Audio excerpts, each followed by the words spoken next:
নমস্কার বন্ধুরা, কেমন আছে সবাই? আমি তো খুব ভালো আছি। দিনটা হচ্ছে আজ 29শে আগস্ট, একটা স্পেশাল দিন সমস্ত ক্রীড়াপ্রেমীদের জন্য। তো এই দিন সকাল সকাল রেডি হয়ে চলে গেলাম ডিপার্টমেন্টে। আজকের এই পুরো প্রোগ্রামটা দাদা দিদিরাই অর্গানাইজ করছে। সো শুরুতেই মেজর ধ্যানচাঁদ স্যারের প্রতিকৃতিতে মাল্যদান করা হয় এবং ওনাকে প্রণাম জানিয়ে একটি cross country run and walk competition শুরু হয়। আমাকে বলা হয়েছিল যে টিফিনগুলো তৈরি করা হবে, তো তাতে একটু হেল্প করে দেওয়ার জন্য।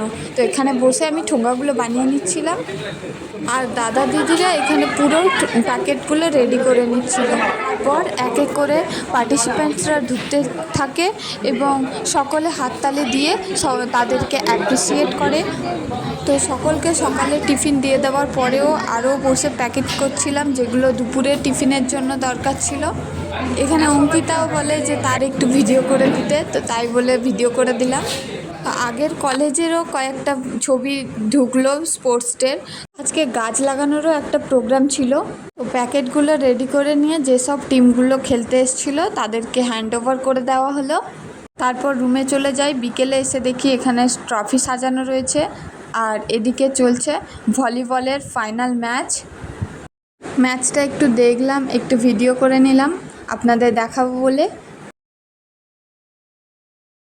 আর তার অপোজিট কোর্টেই চলছে যে এখানে বাস্কেটবল, 3জন করে মেম্বার। এখানে আমাদের মহেশ স্যারের ছেলেও খেলছে। তো এদের খেলাটাও একটু দেখলাম, বোঝার চেষ্টা করলাম, যদিও বাস্কেটবলটা এতটা বুঝি না আমি, মানে বুঝি বাট খেলতে ঠিকমতো পারি না।